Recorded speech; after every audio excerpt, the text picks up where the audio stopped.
Good evening, everyone, and welcome to our first virtual program of 2026. This officially puts us in the calendar year of our opening, and we couldn't be more thrilled to be a mere 172 days away from the grand opening of an institution celebrating our fascinating, bird-loving 26th president. We also couldn't be more thrilled to welcome to our virtual stage Mike Cullinane and Michael Sacopulos, who are here to discuss their forthcoming book, Birding with TR. Now, before we get into the grander introductions, try out the chat function and let us know where you're joining us from tonight. To be clear, this virtual program is not graded, but bonus points will be going to the guest joining us from the furthest away from the epicenter of the broadcast tonight, which is the beautiful, quite balmy today, Western North Dakota. So start typing and we'll get some introductions underway. On our virtual stage tonight, we are joined by two kind and talented gentlemen. First up is Mike Cullinane. He is the Professor of History and Loman Walton Chair of Theodore Roosevelt Studies at Dickinson State University. He is the author of Theodore Roosevelt's Ghost, The History and Memory of an American Icon, and the soon-to-be-published Theodore Roosevelt and the Tennis Cabinet. Cullinane is the public historian for the Theodore Roosevelt Association and the senior historian for the Theodore Roosevelt Presidential Library, which I hear is opening in 172 days. And not to be outdone, Mike Sacopulos. Mike Sacopulos is the publisher of BWD Magazine, the oldest privately held publication for bird watchers in the United States. Michael serves on the board of directors of Roger Torrey Peterson Institute and also is a trustee of the Theodore Roosevelt Association. When not advocating for birds, Michael is the CEO of Medical Risk Institute, a nationally recognized speaker, and an award-winning attorney named Lawyer of the Year in medical malpractice law for Indiana. His writing has appeared in notable places such as the Wall Street Journal, Forbes, Bloomberg, and leading medical publications. And in what downtime he can find, he also hosts the American Association for Physician Leadership's podcast, Sound Practice, where he dives into the business of medicine. As always, we are delighted to have you all here with us and from places like, let's see where we've got all over the place. We've got, Indiana, Oklahoma, Massachusetts, Rochester, New York. I hear that's a lovely place this time of year. Wonderful. Jacksonville, Florida. I hope your weather is really nice there. And in the spirit of robust discussions that TR himself enjoyed, don't be shy about contributing to the chat.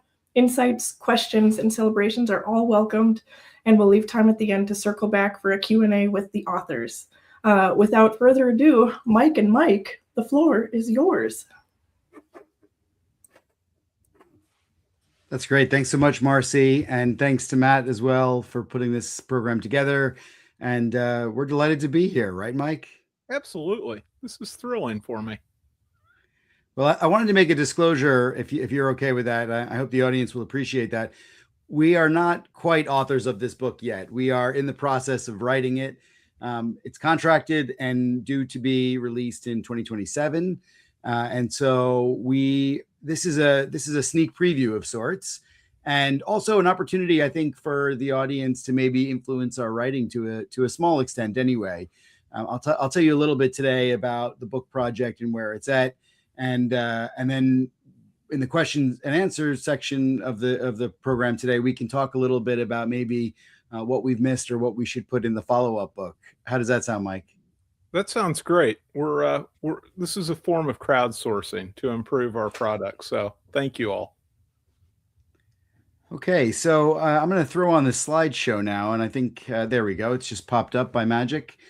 So that's a drawing that Theodore Roosevelt did of a house sparrow back when he was a younger man, and it just serves as a jumping off point, really, for the presentation today. So I was speaking to a friend of mine recently about Theodore Roosevelt and birds, and he said, and to be fair, he's the chairman of the Theodore Roosevelt Association, so he knows Theodore Roosevelt pretty well. He said that Theodore Roosevelt was first a politician, then a family man, and then a birder.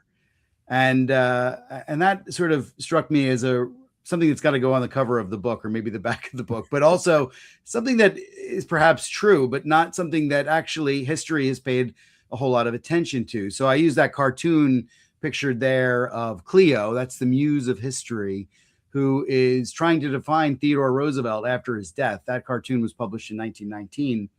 And she's crossing out various jobs that TR had: president, statesman, soldier, historian, explorer, naturalist, orator. And she settles on the term American. But I think it's possible that we might be able to cross that word out and put birder as well. I mean, that is certainly something that is a component part of his identity. So what was birding to TR? I know Mike is going to talk a little bit about this, so I won't spend too much time on it, but he cared a lot about the diversity and taxonomization of species. I mean, he was a natural historian, and he believed deeply in learning about natural history through classification. He also identified birds primarily by their song. We do that today in a number of ways. I use an app to do that because I don't have the sense that the TR had with hearing, but it's quite a remarkable thing to be able to identify so many birds by their song. And the other thing that I think that he did is that he identified birds and himself by place. And so I wanted to show you this picture of Sagamore Hill back when Theodore Roosevelt was still alive. So this is quite a sprawling estate in that image. And I think it gives you a sense of scale. This is Theodore Roosevelt's playground. This is the place that he said in 1919, when he dies, that he says to his wife, will you ever know how much I love Sagamore Hill? This is a place where he communed with nature on a normal basis. This wasn't an excursion of sorts. This was a place where he was familiar with the birds, familiar with the trees, familiar with the harbor. And it's an important place. And the birds that he communes with there become a part of who he is. And I think that's a very, it's the core of our book, actually, because the framework of our book is basically we've taken 20 places around the United States and we've explored how they intersect with Theodore Roosevelt and with birds. And so you'll see the dot chart there and the places that we look at. Of course, Oyster Bay is on that list in New York City, where he was born. But other places that seem maybe, a little more far-flung, and places that he didn't visit. So, for example, the Pribilof Islands are on there. The purpose of the diversity of places there and the geographic spread of them is to show, first of all, how TR affected bird lore and life across the country in all of its regions and all of its various geographical sort of composures, but also that it wasn't just about TR visiting these places. It was about him preserving locations. So the Pribilof Islands, although he never visited it, he did preserve the place as a bird reserve. It's about places that he visited occasionally, like, the Olympic Peninsula or San Antonio. Were not places that he went to all the time, but places that intersected at important moments of his life. So San Antonio, for example, is where he trained the Rough Riders. And so there are emblematic birds of that experience. The same with Roswell, Georgia. He didn't live there, but his mother did. And the place is emblematic of his southern roots. So this is something that is perhaps worth discussion too in the comments. I think Mike and I would both be open to hearing your ideas, although these 20 places are pretty much set in stone, and we've spent a good bit of time thinking about those places and why they're important. I think we would certainly be open to hearing other people's thoughts about places, perhaps in your own locality, that intersect with Roosevelt and with birds. But to give you a sense of how the book will operate, I thought we'd take Medora and North Dakota more broadly as an example of a place where Roosevelt, obviously, naturally, there's a presidential library opening there, but it's a place of great importance for TR. We know that in 1883, he's hunting buffalo in North Dakota and eastern Montana. We know that a year later, he returns to that place to try and seek solace after the death of his mother and his wife. We know that this is a place where he kind of becomes a cowboy in that mythic sense of that term. He spends a fortune on 2 ranches, and he writes some of his most important work out there, either in North Dakota or about the frontier, right? The Winning of the West, he views as his magnum opus. So this is a really important place that captures the essence of a mythical, but very real place in American history. So how do the birds intersect with this story? Well, let's start off with this bird. Roosevelt, by the time he comes to North Dakota, he's already an avid ornithologist. He, as I said, collected bird songs, but specimens as well. When he comes to the Badlands, one bird more than any other gives voice to his sadness, and that is the mourning dove, right? Great name, perfect, fits right with the narrative of TR's grief at this stage. But also the sound of the mourning dove resembles that sort of gloomy baritone of an owl's hoot. So I'll give you the call there. Hoo-ah, hoo. Mike will be better with the bird calls than I will, but you can almost hear the sound of, well, Roosevelt said this. He said it resembled the sadness of gentle, hopeless, never-ending grief, which, along with many other quotes that he says about the Badlands, this is emblematic of his grief and his loss. And he said that the mourning dove could shatter the silence of the Badlands, and he would listen from the veranda of his ranch as they cooed through the rustling of the cottonwoods. And this triggered for him memories of his wife, Alice Lee, and also her absence in his life. Now, Mike has taught me that the story of birds goes deeper than what people perceive it to be. And I found this bird to be interesting because the mourning dove song is a mating call, and it's exclusive to male birds. And what's a seemingly mournful tone is actually one that is beckoning females to come and breed. And so there's a bit of anticipation actually in that call. And this is for me, what's beautiful about these stories is that how one interprets meaning in a bird and its call relies entirely on the listener. And that's something that Roosevelt understood and would write about later. So he actually says this about bird music. He says, with all bird music, much must be allowed for the surroundings and much for the mood and the keenness of sense. So that's the mourning dove, but there's actually more birds I'll talk about in North Dakota. This is the other one, because if the mourning dove symbolizes loss, then the western meadowlark symbolizes TR's recovery in the Badlands. And I just want to thank Dwayne Junt, who's written about both of these birds in the past. He's an exceptional historian and ornithologist, and this research is really derived from his work. But Roosevelt found the same essence of song, of mood, I suppose, in the western meadowlark. He called this bird a singer of higher order, deserving to rank with the best, because its song has length, variety, power, and a rich melody, and there is in it sometimes a cadence of wild sadness. So for Roosevelt, this bird comes with a bunch of meaning as well, and he talks about how, the bird of the western meadowlark, which I can't whistle, has something more of life. And he says it's laden with 100 memories and associations, with the sight of dim hills receding in the dawn, with the breath of cool morning winds blowing across lonely plains, with the scent of flowers on the sunlit prairie. I mean, he goes on and on about birds in all of his writings, which I think is also remarkable. But he was saying that he was rejuvenated emotionally. And it was the call of this bird that sends him back to New York, back to politics, and also back to love. I mean, Roosevelt is going to marry again in 1886, and this bird is a part of that story as well.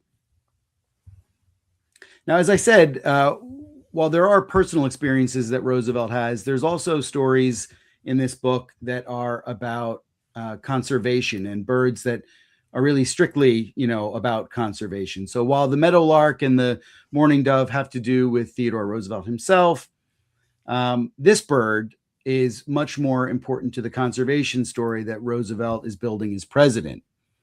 This is the white pelican, by the way, and these birds came under attack from egg collectors and also hunters who poached them for feathers, for hats, and for other women's fashion. On the East Coast, this led to the establishment of the very first bird reserve, which is in Florida, Pelican Island, aptly named, but it's for the brown pelican on the East Coast. In North Dakota, the third ever bird reserve is established at Stump Lake in eastern North Dakota. This is 20 years after he left the Badlands. That's when he signs an executive order that creates 30 acres of breeding ground for these white pelicans. I mean, Stump Lake attracts a bunch of other birds as well, like canvasback ducks, geese, tundra swans, but the white pelican is perhaps the most iconic. And 3 years later, Roosevelt would also designate Chase Lake in North Dakota, about 100 miles away from Stump Lake, as a federal bird reserve for migratory waterfowl. And that picture there shows you the white pelicans that are on Stump Lake. Now, the outcome of this is remarkable because these two reserves became stopover grounds for American white pelicans. Back when TR was president, it was reported that there were about 50 white pelicans that would migrate through these two islands.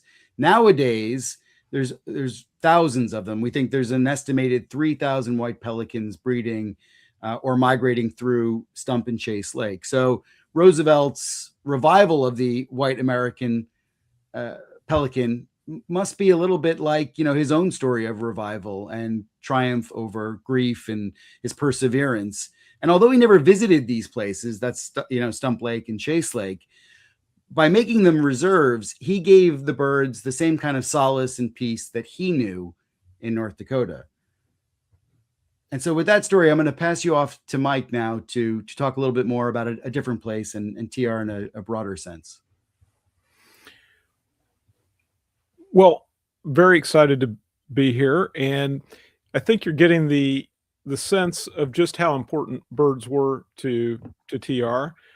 But that's true throughout his entire life. And what you have in front of you is an image of a statue of TR in the American Museum of Natural History, which his family helped found. And if you were in the room where the statue is, you would be about 20 feet away from some birds that he actually collected on a family trip in Egypt when he was a teenager. And you would, sitting next to him on that bench, be several floors below bird skins that he collected throughout his life that are in the collection of the American Museum of Natural History. He shared his love of birds in his writings, as Mike just told you about, but he also shared them in his daily life with people that weren't even necessarily birders. And this is one of the things that that I think that we can all love about TR is that he just brought such enthusiasm to this topic and to others, but certainly with birds. He'd burst into a cabinet meeting and people would think, oh no, what's wrong? And it's just that he'd saw some unusual bird, right? And he'd want to tell the cabinet about the bird that he had seen. And he would have dinner guests to the executive mansion, the White House, to discuss bird songs. So here is somebody who is completely all in on birds. And if we could advance this slide, please. Thank you. So we all have stress in our day jobs, right? Whether it's a publishing deadline, some pushy students, Professor Cullinane, or maybe some demanding clients. We all need a break from the daily grind. And I guess presidents are no different from the pressure of the office and dealing with those self-absorbed, self-important members down Pennsylvania Avenue from them. And so TR would go for walks and look for birds around DC. And this was great, and he kept records of what he was seeing on the White House lawn. All of this is excellent, but they only got him so far, and only so much relief from the stresses of the position. And if we could go to the next slide, please. And this is where his lovely wife Edith comes in. She knew how to help relieve and replenish TR by getting him a retreat in Virginia, a place called Pine Knot, not a large farm outside of Charlottesville, Virginia. And I tell you that it's rustic, and that doesn't really capture it. Imagine no indoor plumbing, no electricity, just a few rooms with a fireplace, and some small rodents that cohabitated with the Roosevelt family. So this is very rustic, right? But TR and his family loved going there, and he could ride horses, and he could hunt, and he could look at birds. And Edith really knew how to take care of Theodore by purchasing this small farm. And so it was here that he had lots of good times looking at birds. And if we could go to the next slide, this is one of the nice things I think about, and one of the things I love about this topic is that if we were in the Piedmont area of Virginia, it's on the eastern flyway for migration. And today we can enjoy the same birds that the Roosevelts did well over 100 years ago. In May, at the height of migration, warblers, tanagers, vireos, flycatchers, all looking spiffy in their breeding plumage, would sing to us from the trees of Pine Knot. Woodpeckers would be drilling away on trees, and we could perhaps hear that beautiful red-tailed hawk that's there pictured crying loudly from high above. All sounds and birds that Roosevelt enjoyed in that very location. I think it's a way to tie ourselves not only to the natural world, but to those that have come before us and have done things like Roosevelt did to protect birds in the environment for us to enjoy and hopefully pass on. And as a birder with spring migration, there's always a sense of renewal and really peaceful excitement that Roosevelt talks about and can be experienced today. Okay, let's go to the next slide, please. So one Saturday morning in May of 1907, while at Pine Knot, TR saw a small group of birds which were not immediately familiar to him. The birds flew around a little, and then they landed on a dead pine tree, and then they left. And despite decades at this point of birding experience, TR was a little uncertain about the identification. What he thought was, could it really be? Possibly. I don't know. We can go to the next slide, please.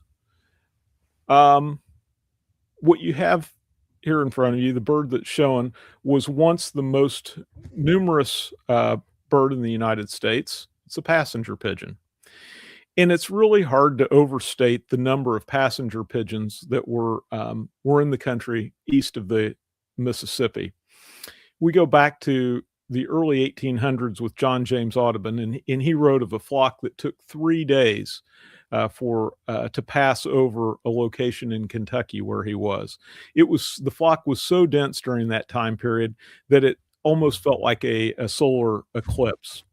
And there's story after story of these hundreds of thousands, millions of birds flying in large flocks across the country and roosting in colonies together. And so in Michigan, for example, in the early 1870s, there was a colony that took up over 200 square miles. It's almost unimaginable to me how many passenger pigeons there were in the United States. But unfortunately, their abundance and their density made passenger pigeons a really great target for commercial hunters. And with telegraphs and trains, the means were provided to locate and transport barrels of passenger pigeons to market for their meat. And starting right after the Civil War in the late 1860s, passenger pigeons went into steep decline. Okay, next slide, please. So TR was certainly familiar with passenger pigeons, and in fact, in 1874, at about the age of 15, he'd shot one and he had taxidermied the passenger pigeon to add to his collection. So there's no doubt he knew what the bird looked like and had experience with it. But as the years went by, passenger pigeons, of course, became far less frequent. And by that Saturday in May of 1907, it had been decades since Roosevelt had seen a passenger pigeon, and a lot of people believed at that point they were just extinct in the wild.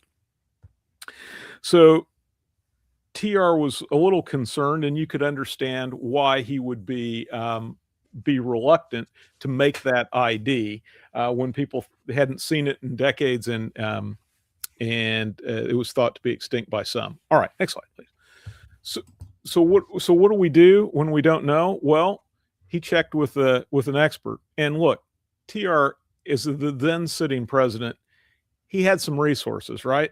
He could have gotten a hold of Robert Ridgway, the first ornithologist at the Smithsonian, who was in the midst of writing an 8-volume set on the birds of North and Middle America. He could have gone to the American Museum of Natural History's Frank Chapman, who was nationally known ornithologist, and he would have returned the letter or the telegram for sure.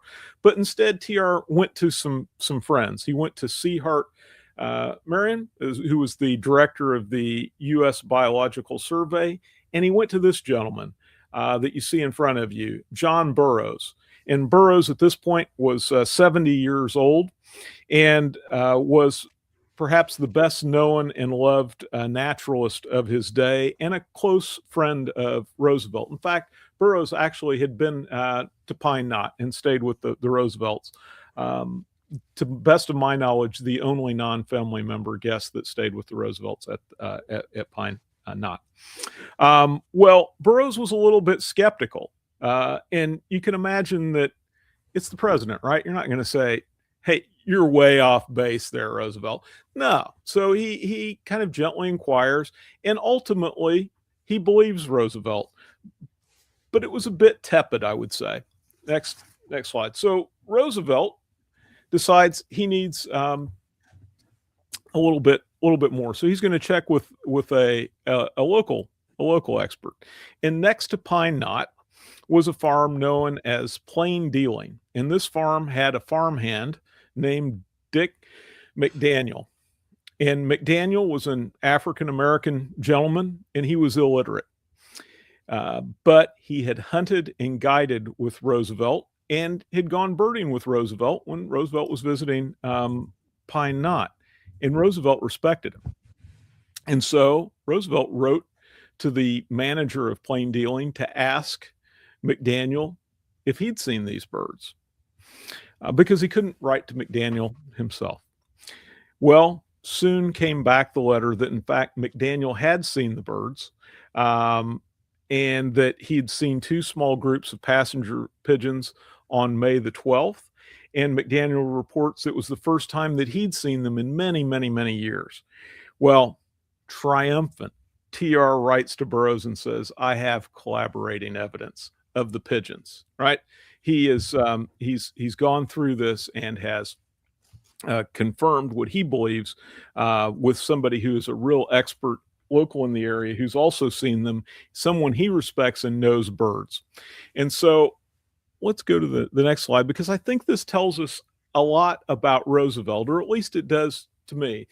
The story of the passenger pigeon at Pine Knot tells us several things about Roosevelt. First, how important birds were to him, right? He's writing multiple letters to multiple people discussing this sighting while he's running the country. I mean, this isn't somebody who's retired that doesn't have anything else to do. He's writing multiple letters to Burroughs. He's sending them down to the Plain Dealing farm. He's sending them off to Seahart. I mean, he's really working it. He's spending a lot of time on this. So it tells you it's very important to him. I think it also says something about how careful and thoughtful Roosevelt was, at least in this area of his life. Look, no one would have doubted him if he would have just said, "Passenger pigeons, saw 4 of them on this day in May," right? Who's going to question the president of the United States with his background in birds? No one. He could have just declared it, but he didn't. He wanted to confirm it. He wanted to talk to national experts, local folks, really working at this. And I think that that gives you an insight, not only how important birds were, but how careful and methodical he was about it. And I think also it really says something. Remember, this is 1907 in the South. And who's he relying on? An African-American illiterate farmhand. And that's the guy that he says he knows birds. He's there. If he saw them, that's what they were. It really says something to how much he valued knowledge and experience over social class and station, I think. But what does it tell us about birding in general? And if we could go to the next slide. As a birder, I got to tell you, I recognize a whole lot of myself and my tribe here in TR. First, birders love to list things, right? And throughout his life, he's making lists of what he's seen in the Adirondacks or on the White House lawn. I mean, and he's keeping notes of what's going on at Pine Knot. This is the kind of behavior that we see 150 years later. Birders are still doing this, keeping records, really for their own sake, more than anything else. Making notes and trying so hard to get things right as to the identification. Now, there wasn't a prize involved, right? He was just doing this. He's going to extraordinary efforts to get the ID right. It's very important to him. And I think that is a trait that I see in birders today. And what I think is also nice is how birders help each other. And here he is corresponding with people, and they're giving him their opinion and what they've done and going back and forth in letters. And I think that within the birding community, there is definitely a tendency to try to help one another today as there was then. Certainly that experience and skill trumps social hierarchy when it comes to enjoying and identifying birds. Today as it was in TR's time. And what may seem unimportant to some people, to a bird enthusiast, can be really deadly serious, right? I mean, he's devoting a lot of time to something that some people may just say, it's a couple birds in a tree, man. What gives? But for Roosevelt and for birders, it really is important to try to get that ID right. And it's a deadly serious kind of thing. And I think we can all respect that level of devotion in an enthusiast like Roosevelt. I just want to give you, and not, Mike, not to bring us down here at the end of the presentation, but I got to give the code of this passenger pigeon story, and that is that TR's sighting of the passenger pigeons at Pine Knot was the last confirmed and accepted sighting of passenger pigeons in the wild in the United States. There were several passenger pigeons that were in zoos, and in fact, several years after Roosevelt's sighting, the last passenger pigeon died in the Cincinnati Zoo. That's kind of a sad way to end with the being extinct, but I think that we should take heart from what Roosevelt did and what legacy he gave us with birding.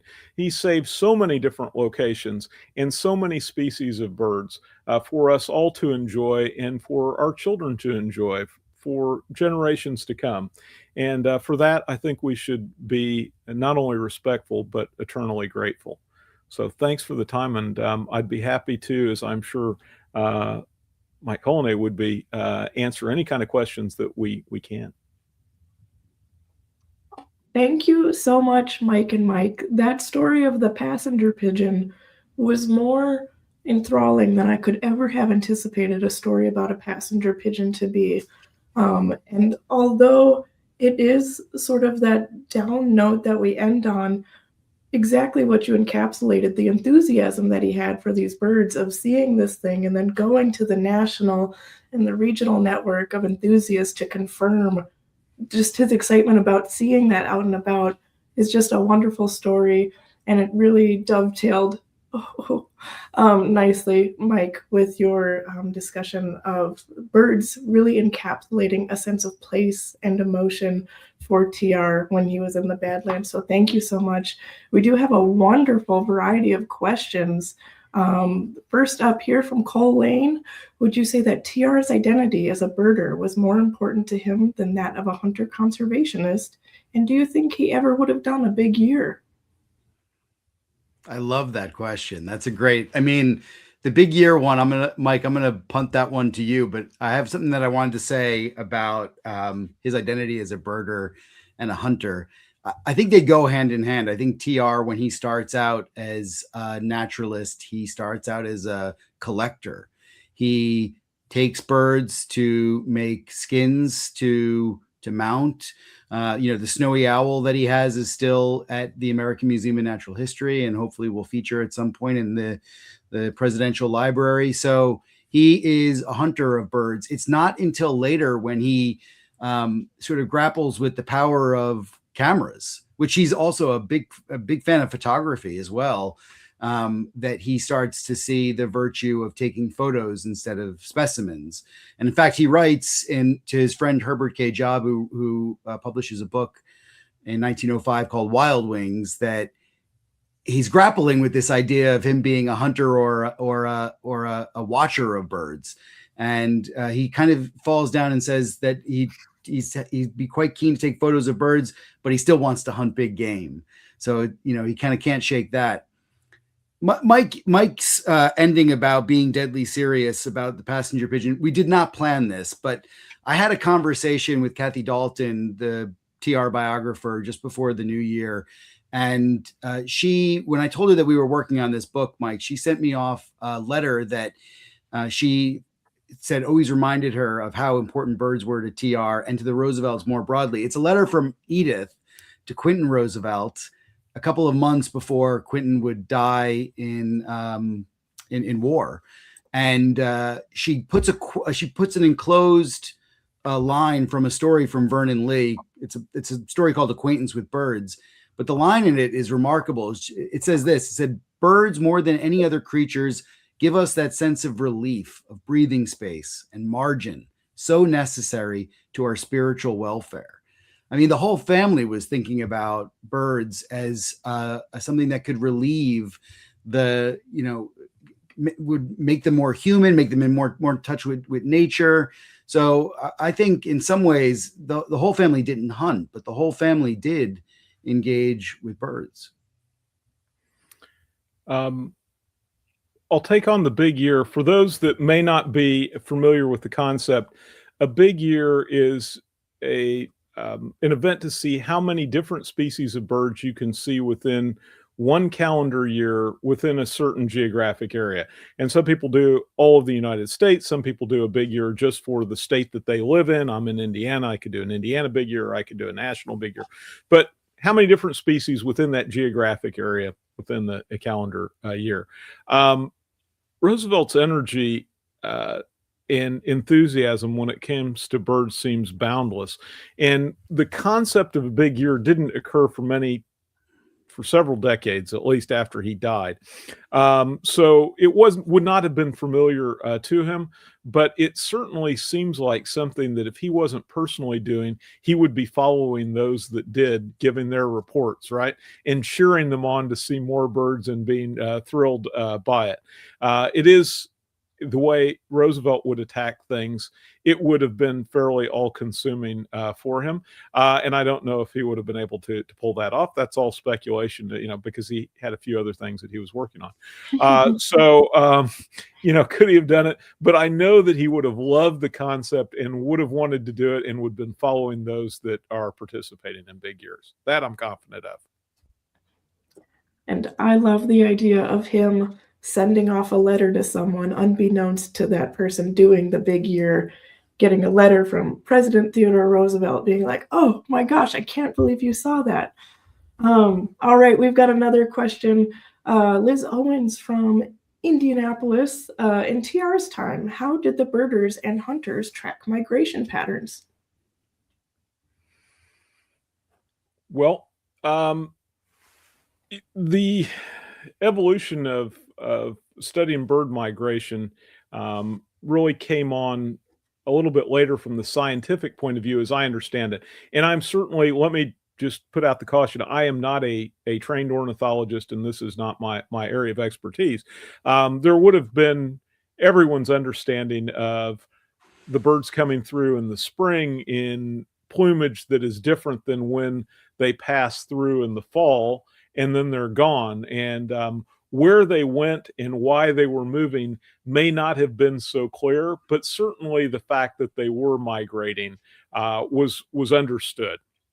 So it's a great question as to what level of knowledge on migration did people in TR's time period have, and I think it may be a little bit more sophisticated than I give credit for, but it's a great question from a great TR fan and a fellow Hoosier. So thanks for the question, Liz. Okay. Delving into the TR literary world, I've noticed that Hunting Trips of a Ranchman has been quoted frequently. How central is it to this book that you're working on? And what other primary sources inform where the book that you're working on strikes out in a different direction? That's a great question. Yeah, Hunting Trips of a Ranchman, well spotted. That's where a lot of those quotes about the Badlands came from. It's one of his most iconic books about the frontier, generally speaking, and ranching and roping. And so the other chapters, if we go back to the places, they all relate to different times in his life too. So the period in his youth, we use sources like, let me give you an example with the Adirondacks, right? The Adirondacks is a really formative place for TR. It's the place where he writes his first bird list. It's the place where he bags his first big game. It's the first place where he kind of gets a bit of freedom away from his parents to go into nature. And it's also a place where he writes some of his very first field guides. And so that's a really good example of a resource that we use for that chapter. His field guides are incredibly in-depth about the birds that he saw.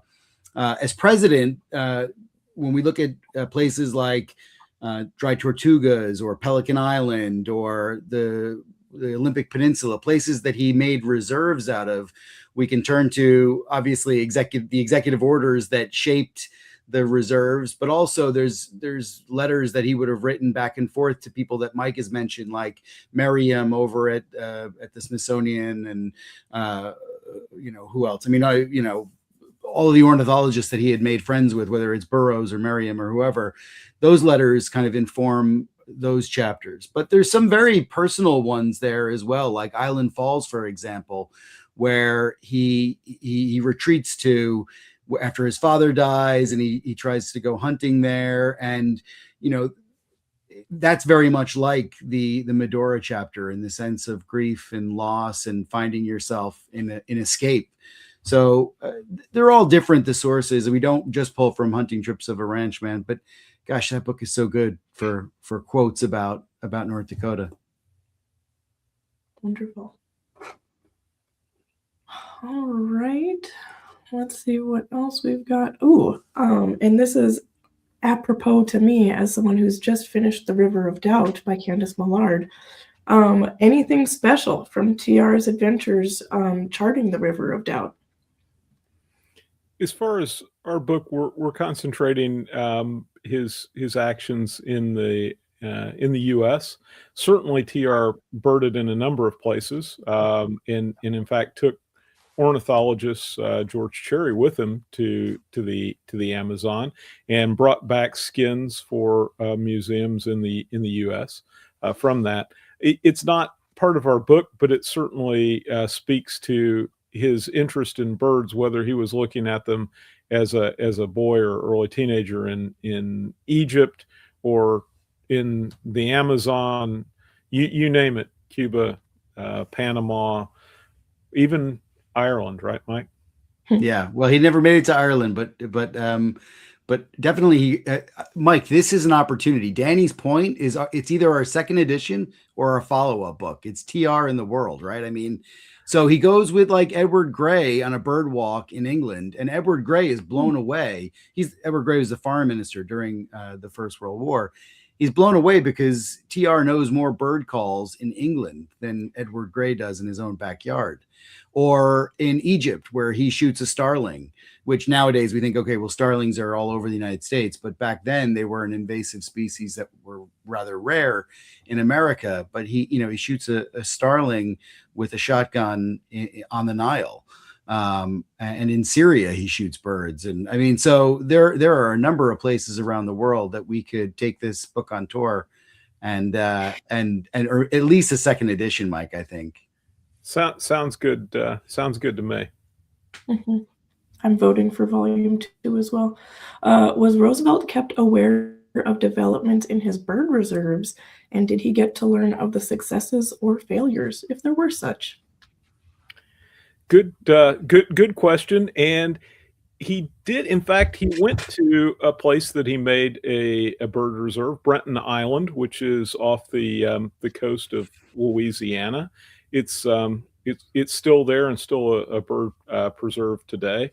And there's actually some film footage of him birding on Brenton Island. So we know that even after his presidency, he's still interested, and he's going to at least that location that he'd made a bird preserve. And so I think that the numbers have gone way up since the days of Roosevelt for these kind of the pelicans and the egrets that were hunted by the plume hunters, because they'd really decimated a lot of population.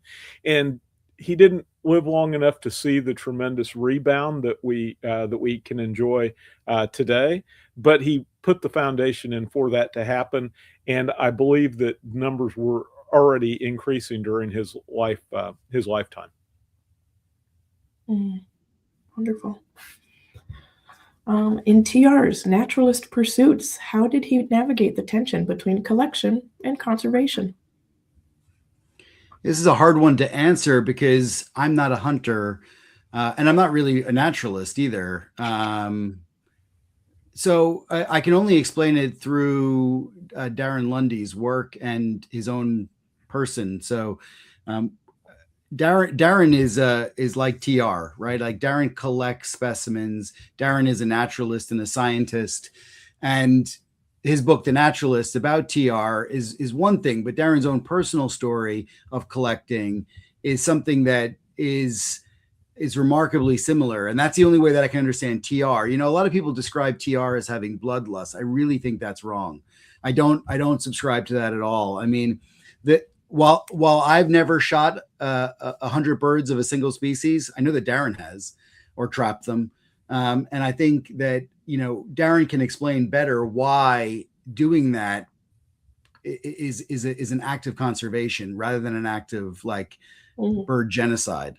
But it is, I mean, for the observer looking at the hunting of these species or the collecting, I mean, an ornithologist back in TR's day, you know, this was a budding scientific field. You couldn't study it in college. I mean, the way that ornithologists learned about birds was that they killed them, and they killed lots of them, you know, 50 to 100 at a time, as some ornithologists said. And that is how they understood not only, you know, the difference in species, but migration, what they eat, you know, how they breed. And so it's an act, strangely enough, it's kind of an act of love. And it's hard to understand that if you're not a scientist. I think the other thing is it shifted during Roosevelt's lifetime. Before his presidency, it was shotgun ornithology. That's right. I mean, that was what Audubon did and others, right? And that was considered the scientific approach to it. But as species declined, we see less of that, and we see the Audubon Society come about, and we see people move from shooting birds to Christmas bird counts, where the object was to count birds instead of kill them. And so that shift was all happening right at the turn of the century, and I think Roosevelt was part of it and supportive of it. So it is a tough question to answer. And even today, I think there's a tension between hunters and birders. Although I must say to my friends at Ducks Unlimited, they put more dollars into conservation than the birding side of the equation. And they are very much conservationists and deserve as much or more respect in those fields. So it's a complex issue, and I think one that we still wrestle with to this day. Wonderful. Yeah, really interesting to situate TR there within the changing perspectives on conservation and ornithology. That is not something that I had considered, so really great thing to highlight here. Did TR make any bird observations while at Yosemite with John Muir? Wait, I think Mike muted. No, I'm here. Sorry, I just there's a chapter on Yosemite in the book and on John Muir, because obviously that's such an iconic moment. He's also with John Burroughs as well there, so there's like, it's an incredible confluence of historic naturalists in one place. The one bird observation that I think they make when they're in California is with the American dipper, which is the bird that we feature in this chapter. And I didn't know about this bird until doing this research. And I said it to Mike, and you immediately were like, "Oh yeah, that's a cool bird." So, I mean, Mike, you should probably tell us about the dipper.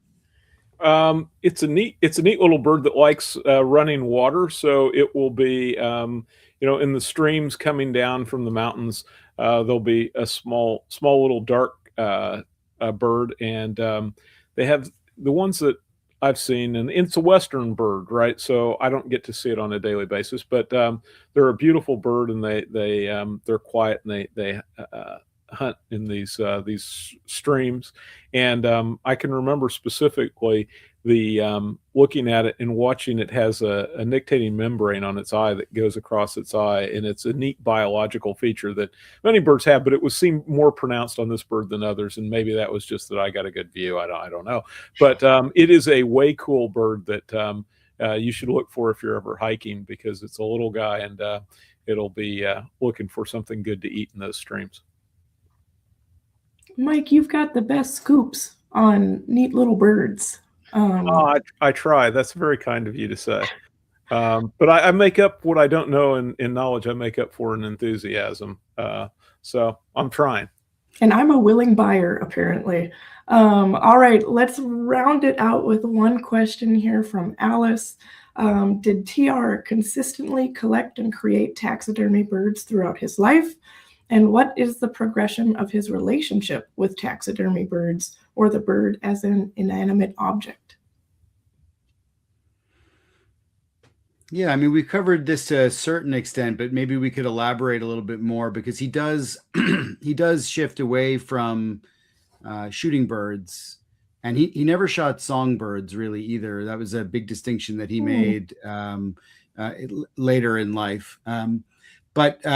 But he moves away from it really around the time of his presidency, and it is people like Cherry Keaton and Herbert K. Job. These are people that pioneer nature photography in the early 20th century. They're the ones that turn him on to the idea of understanding birds by taking photos rather than by killing them and investigating them that way. So, I mean, that's kind of the turning point. In fact, I keep on bringing up this book, Wild Wings by Herbert K. Job, but TR actually allows Job to publish a letter in the front of that book in which he says, I think you're onto something here. So I think for me, that's the turning point that I see from where he's stuffing birds to where he's more interested in the photography. And this photography is incredibly dangerous at this time. I mean, these people are putting their lives on the line to take photos of birds on cliffs. So, like, I think Cherry Keaton is a British guy who takes photos, like, hanging off of cliff sides to try and get pictures of birds. And Job isn't too different as well. Job went down to Breton Island, where Mike was mentioning, to take photos of the terns there. And when he was out there, he would just sit down for hours at a time trying not to disturb the bird so we can get the perfect shot. I mean, he must have been stiff as a board. So Mm. these guys had incredible resolve and commitment to do this work and to try and change the mindset from one of capture and collect to, snap a photo and understand birds that way. Wow. Well, on that note, Mike, it's been wonderful having you share your expertise and all of your information with us. I'll be thinking about passenger pigeons, I think, for the rest of the week. And to everyone who joined us from across the country, thank you so much for catching this virtual program. If you'd like to learn more about our virtual events, progress updates at the library, which is opening in 172 days, and anything else TRPL related, you can visit us at trlibrary.com. We wish you all a wonderful evening.